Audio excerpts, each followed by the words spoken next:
Hasan'ım. Vay dayım benim be.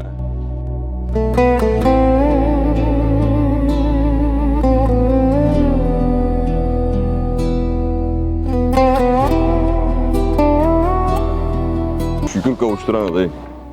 Çok şükür çıktık Hasan'ım. Yıllar geçti dayı. Sen içeri girdiğinde ben daha küçücüktüm. Senin hikayelerinle büyüdüm. Benim hikayelerim beni küçülttü Hasan'ım. Seni de yanlış büyütmüş. O hikayeler benim kahramanlıklarım değil, hatalarımdı. Hem de ömrümün en güzel yıllarını çalan hatalar. Sen hep kahramandın benim gözümde dayı. Senin yeğenin olmanın gururuyla yaşadım ben. Sen gel de 20 yıl mahpuslu bir de bana sor Hasan'ım.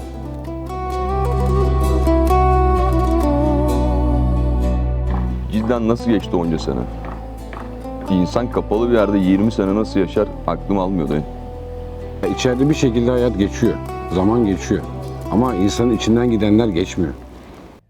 İlk zamanlar televizyonla, maçla, sporla, satrançla geçirdik işte.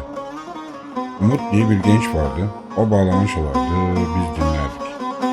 O söylerdi, biz dinlerdik. Allı durnam bizim ele varırsan, allı durnam bizim ele varırsan. Okan adında bir arkadaş vardı. Başlarda, satrançta hep beni yenerdi. Hırs yaptım, kursa yazıldım. İlk kez bir şeyi gerçekten öğrenmeye çalıştım. Sonra da yendim Okan'ı.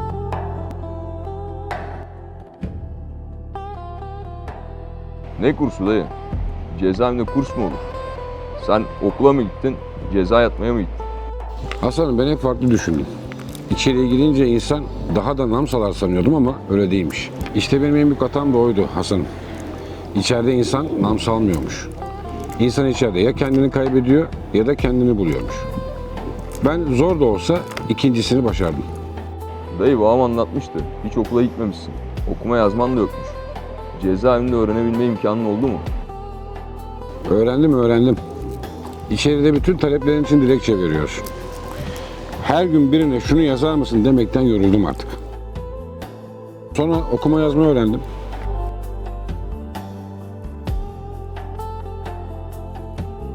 İnsan ilk kez kendi adını kendi eliyle yazınca başka hissediyormuş.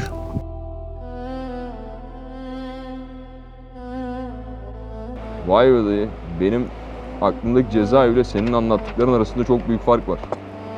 Gardiyanlar nasıldı dayı? Çok dövüyorlar mıydı? Gerçi sana dokunamazlar da. Gardiyan değil Hasan'ım. İnfaz koruma memuru. Nasıl öğretmene muallim demiyorsak onlara da gardiyan demememiz lazım. Adını söylerken bile toparlandın dayı. Seni bile korkutmuşlar. Demek filmlerde gördüğümüz gibi sert, gaddar, ürkütücü insanlarmış infaz koruma memuru.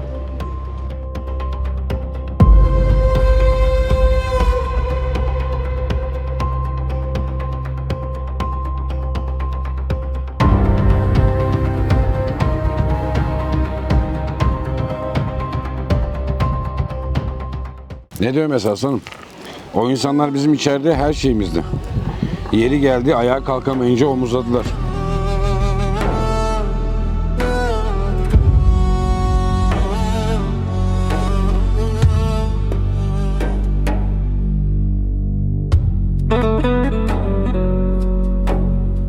Yeri geldi mektuplarımızı dağıttılar. Sağ olun başkanım. Yeri geldi öğretmen oldular. Partine öğreteceğim. Sizlere önce hecelemeden başlayalım. Yani Hasan'ım oturuşumu ondan düzelttim. Çünkü bu insanlar gerçekten saygı hak ediyor. Çok garip dayı. Bildiklerimle anlattıkların hiç alakası yok. Peki içeride yeme içme işlerini nasıl hallediyorsunuz? İçeride yemek veriliyordu. Başka bir ihtiyacın olsa da kantin vardı. Senin de hiç paran yoktu diye biliyorum. Babam arada sırada gönderiyordu. Sonra sen istemedin. İçeride nasıl geçindin dayı? Size daha fazla yük olmak istemedim. O yüzden de tekstil atölyesinde çalışmak için dilekçe yazdım. Dayı burası cezaevi. Ne atölyesinden bahsediyorsun?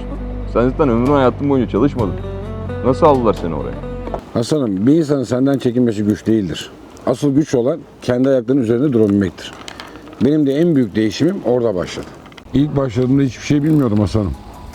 Ne makine kullanmayı ne ölçü almayı. Ama tek tek gösterdiler. Orada arkadaşlar hepsini öğretti. Önce tekstil öğrendim. Dikiş dikmeyi, kumaşları tanıdım. Sonra marangozluğu öğrendim. Ahşap ile yapılan sanatların ustalığını.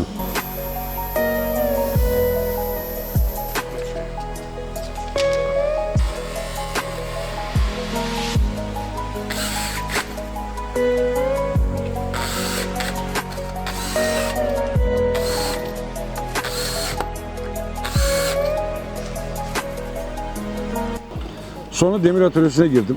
Kaynak yapmayı öğrendim. Profil kesmeyi öğrendim. İnsan mecbur kalınca değil, biri ona öğrenebilirsin deyince başarıyormuş. Sonra içeriden çıkınca kendi işimi kurdum. İşte o zaman ben yapabilirim dedim. Dayı cezaevinden mi bahsediyorsun? Mesleki eğitim merkezinden mi? Anlayamadım. Peki içeride hastane olunca ne oluyor? Revir vardı, doktor vardı, hemşire vardı.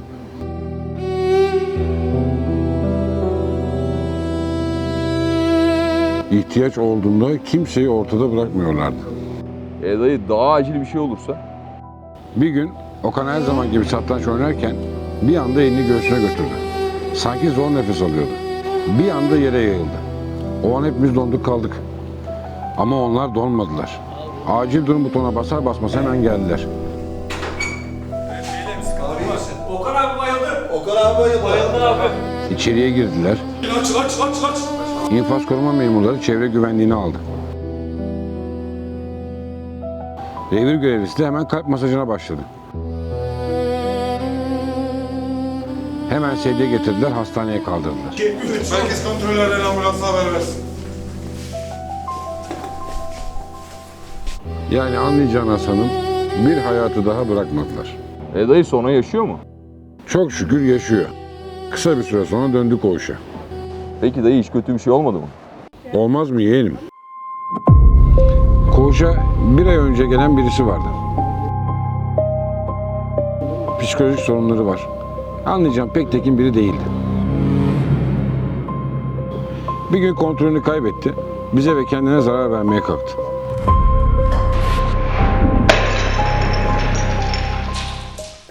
Yeter lan yeter! Bizi yapmadınız! Bilmiyor lan bu ceza!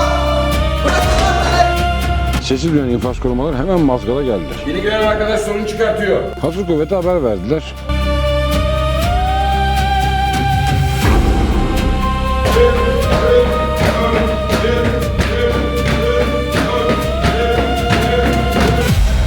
Neyse, yaklaşma! Yaklaşma! Hazır kuvvet önce onu sakinleştirmeye çalıştı. Ama baktılar olmuyor, mecbur müdahale ettiler.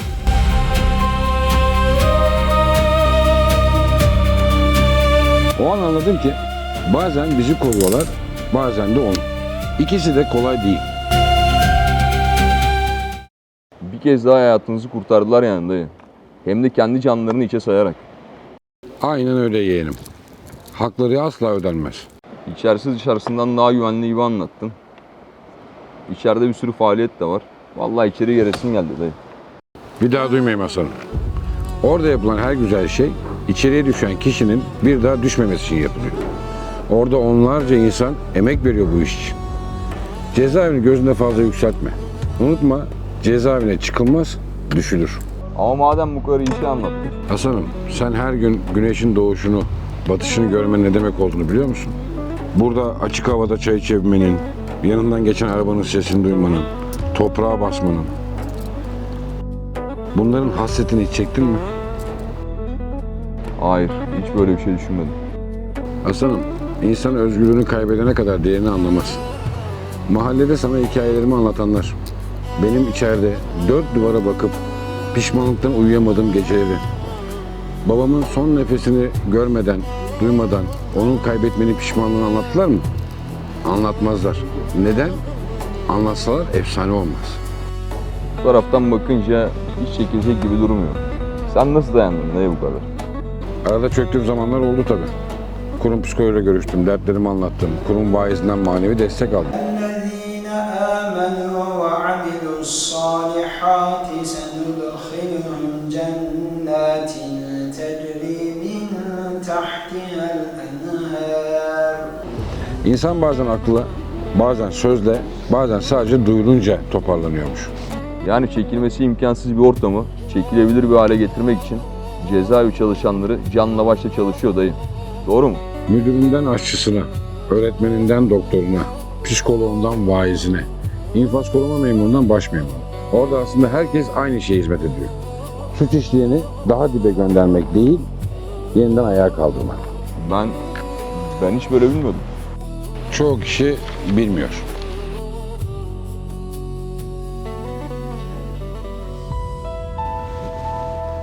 İşimiz daimi, görenler dibi. Kimi genç, kimi yaşlı, kimi sabi. Topluma insan kazandırmak gibi ömürlük ödülü yatan biziz. Sularız kötülüğü, solsun diye. En kötüden en iyi doğsun diye. Bir diken daha gül olsun diye. Alın terini suya katan biziz. Doktor da biziz, usta da aşçı da.